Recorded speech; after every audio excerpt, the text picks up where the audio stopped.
I think we all already knew that Jeremiah Smith is that dude.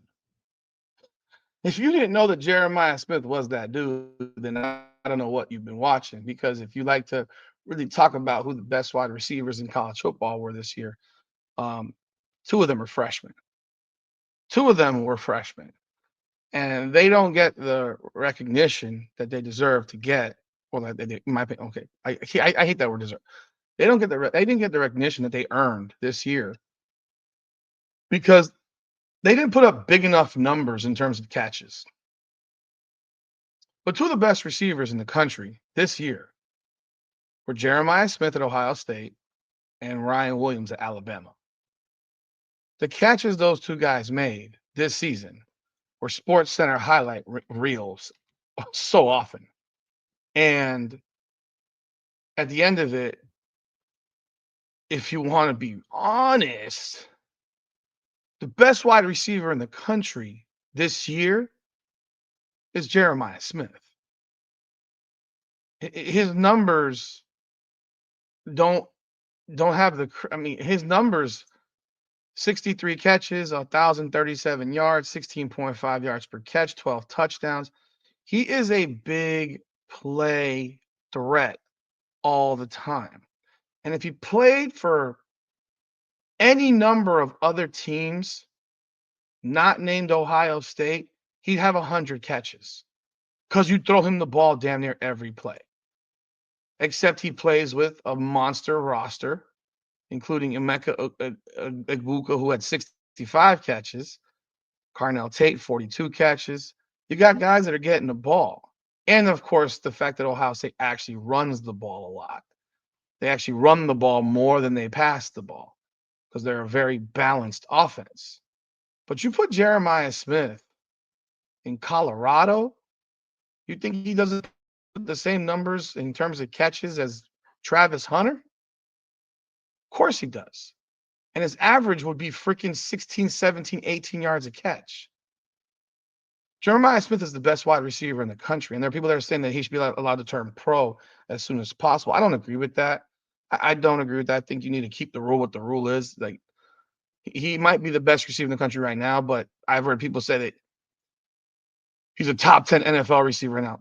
Let's pump the brakes. Let's pump the brakes on that one. But what he did today was special. As Ohio State slaughtered Oregon 41-21 in the Rose Bowl. But before we jump in more on this topic, thank you so much for continuing to support this channel. This is Rudy's Rant. We practice facts over feelings, powered by coming on the podcast. I'm your host, Rudy Rodriguez Showman. Appreciate you coming back. If you're new to this channel, please be sure to hit that like button, subscribe, and leave a comment. Want to know what your thoughts are on what we got to say here. You know what I mean? So, yeah. But let's talk about that game today. And I'm going to put it in a different light. Ohio State has a $20 million roster, and everyone knows it. It is the highest paid roster in college football. But what they also have gotten is the opportunity to lose 2 games and continue to play, including having a horrendous loss to Michigan at home. Oregon is a really good team. I thought Oregon would win the national championship. I did not think that they would get mollywopped like they got today. I don't think anyone thought that, obviously. But you knew there was a possibility that they could lose this game. If you didn't know that, then you're just lying to yourself. Because Ohio State's loaded. They're absolutely loaded. But the problem with the college football playoff is that if you're loaded and you play in the right conference, you're going to get multiple chances to lose, which is what happened with Ohio State. They lost at Oregon, a game they shouldn't have lost, but they lost at Oregon. And then they lost to Michigan, a game where they got handled by a 7-5 team and could not move the ball, which is also why it's crazy how Oregon just got pieced up today so easily, so quickly. That first half of football, 34-0, was as embarrassing a half of football as Oregon's probably played in 20 years. They were horrendous, and they looked like they had not been coached. They looked completely unprepared. And as good as Jeremiah Smith is, and he made one outrageous catch, He also had about 100 yards receiving in the first half, being wide the fuck open. The first possession, he's in motion. He comes across the formation. He's in motion. He gets the ball just dumped off to him, and he just goes for 60 yards, 50 yards, whatever it was. Goes for 50 yards for a touchdown. No one touched him. No one was near him. And then he goes for one deep later in the first half. And he's got the two closest DBs are 10 yards from him. He's wide open. Like, how does the most electric player on the field wide open constantly? What kind of coaching was Dan Lanning and his staff doing? But this also brings me back to the point of the problem within this college football playoff and the absolute mess that they've created with it. I've been on record where I said this should be a 16-team playoff. I stand by that. I think the amount of time off for Oregon absolutely hurt them. Now, they played in the conference championship game, and then they had, 2 weeks off before playing again. Ohio State played Tennessee on its home field in its first playoff game. So they had an obvious advantage at home. You have home field advantage. They also get the chance to work out any kinks, because I know it's a playoff game, but you're getting your legs back because you didn't play in a couple of weeks. But for Oregon, the stretch was longer. You're talking about going through Christmas, and on top of that, it's now on a neutral site field at the Rose Bowl. And these are all excuses, naturally, but the college football playoff has a duty. They owe it to the teams that are there to create the matchups that can create the best possible national championship game. It's not about the quarterfinals. It's not about the semifinals. It's about the best possible national championship game. And if you've been watching football this year, you know who has the most talent in the country. It's Ohio State. It's not Georgia. It's not Alabama. It's not Tennessee. It's not Oregon. I know Alabama make the playoff, but it's not the most talented roster in college football this year is at Ohio State, which is why them losing twice is such an embarrassment. And the fact that they will probably win the national championship now with a loss to Michigan is an embarrassment. I mean, it realistically is, in my opinion. Because I don't think they lose a game this year if Kyle McCord's their quarterback. They're undefeated this year because Kyle McCord is better than Will Howard. And he's much better, in fact. The fact that they gave up on that dude is absolutely crazy. He leads Syracuse to 10-3. I mean, Syracuse doesn't sniff the talent that Ohio State has. Can you imagine him throwing the ball at Jeremiah Smith this season? Oh, my goodness. He would have been incredible. And I can't stand Ohio State. But Ohio State has the most talented team in the country. And the fact that they get multiple chances to lose, but at the same time, you cannot put Oregon in a quarterfinal game against the second best team in the conference that they beat already. If they hadn't played, I could actually get behind it a little bit because they never played. But they did play, and Oregon beat them. Oregon should not have to face that team again until the national championship, which means you cannot seed them 8 or 9, and you can't seed them 4 or 5. 4 would have been impossible because that went to Arizona State. You can't seed them 5. You can't seed them 8 or 9. They got to be seeded 6, 7, 10, or 11. So the only way that Oregon has to see that team again is in the national championship. And that goes for anybody in this situation. No one should have to have a rematch of a game they played this year at the very least until the semis. You should not be facing a quarterfinal game against a team you played a month ago.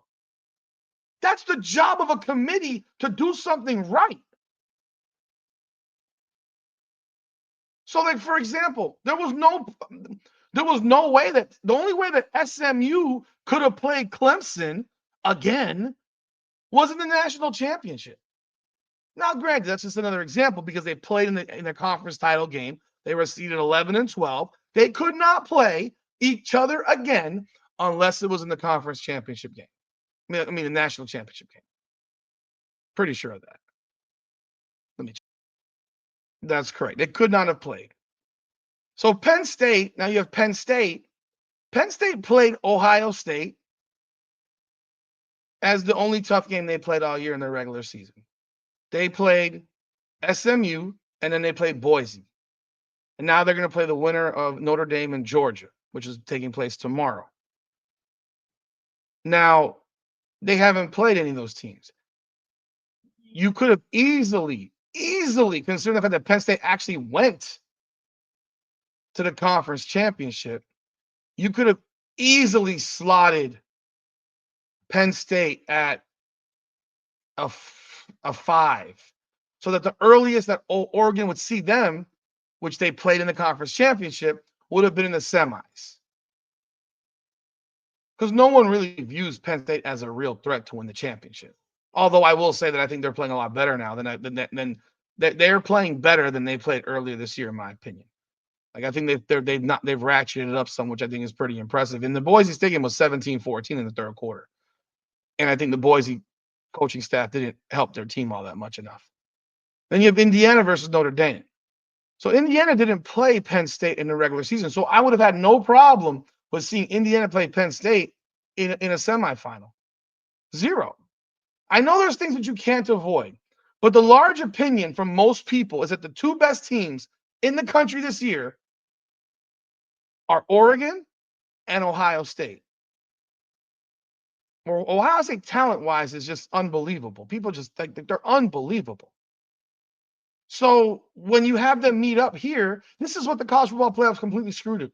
They screwed the pooch. They screwed their entire thing here. Because now you're going to have Ohio State play Texas in a semi, and Penn State play Georgia or Notre Dame. I'm going to tell you right now, if Notre Dame loses to Georgia, I will be shocked.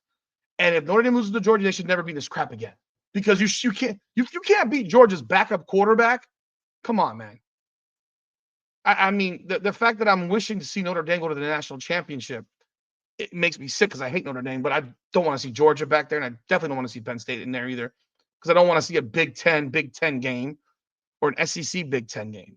I darn sure don't want to see an SEC game. I don't want to see a repeat of Texas and Georgia for the third time this year.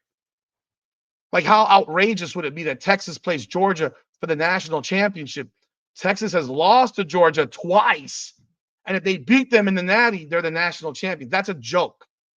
That's what's crazy. It's part of the problem with not allocating bids to all conferences.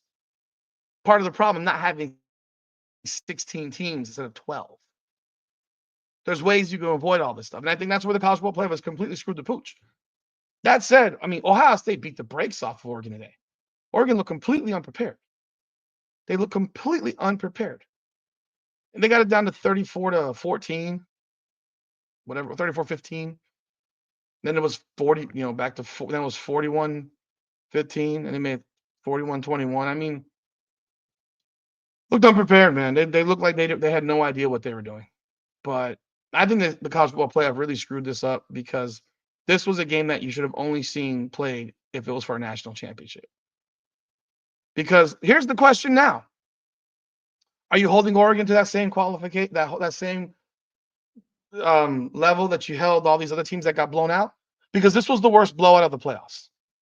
They were down 34-0. This was the worst blowout of the playoffs. Completely. By far, the worst blowout in the playoffs. So did Oregon belong? That's why it's so irritating when I hear people say, oh, these guys are getting blown out. 6 of the 7 games so far in these playoffs have been blowouts.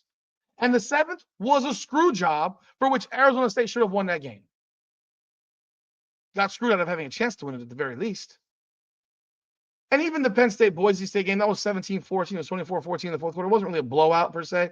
They scored that last touchdown last few minutes, but they lost by 17. So the numbers are the numbers.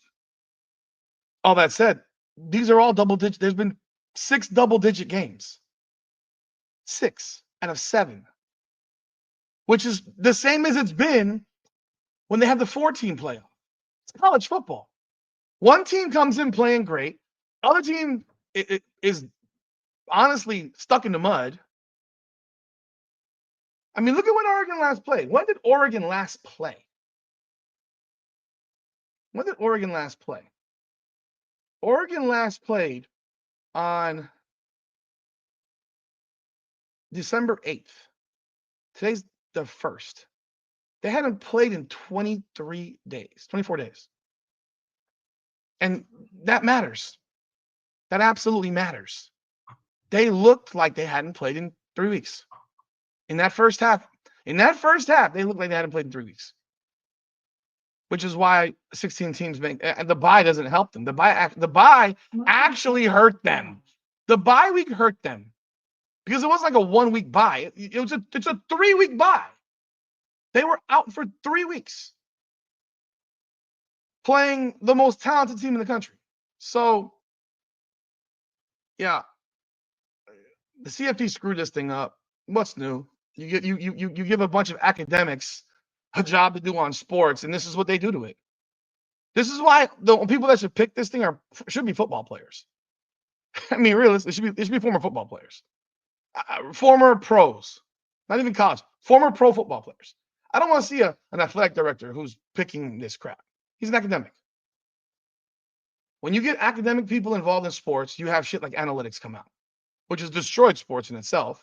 When you get academics involved in sports, what do you get? You get rules that are just utterly stupid. The rules that are stupid. But at the end of the day, I mean, it's what happened. That's what happens when you don't have people who actually know football making decisions about football. But yeah, back to the beginning of this thing. Jeremiah Smith is a monster. He is that dude. He is the best wide receiver in the country, but I think you need to pump the brakes for people saying he's a top 10 NFL receiver. Like, come on, folks. Come on. Like folks, that's like the stupid shit that came out of people's mouths when they said that the Miami Hurricanes in 2001 would have beaten the worst NFL team. Like, no, the fuck they wouldn't. No, the fuck they wouldn't. Like, it's just dumb. It's just dumb. Think before you speak on stuff like that. That doesn't make any, like, you're talking about grown ass men playing college kids. It's a different level. Like for as many players from that Miami team that went in the NFL draft and played NFL, it wasn't 53. It wasn't 53. I don't care that Sean Taylor was Ed Reed's backup. I don't care that Antrell Roll was a backup in 01. I don't care that Frank Gore was the third string running back in 01 or second string or whatever, that McGahee was the fourth string back or what have you. I don't care. It doesn't matter. What matters is that the team that was playing, there's no way in hell they would have beaten an NFL team. No way. Not a chance. Not a chance. Like when you watch the combines and you see the strength tests and you see guys who are 320 pounds benching 225 30 times, they should be able to. They work out every day. Go ask that same guy in 5 years to do that. I guarantee you the rep number is probably close to double. It's definitely not 30. It'll probably be 45 or 50. Because you're still getting bigger, you're still getting stronger, you're getting older, you're getting natural man strength. Like there's grown man strength that exists, even compared to a college kid who lifts every day. I know of grown men who don't lift a thing, and they are strong as an ox, just on their daily activities in life. But the point being is like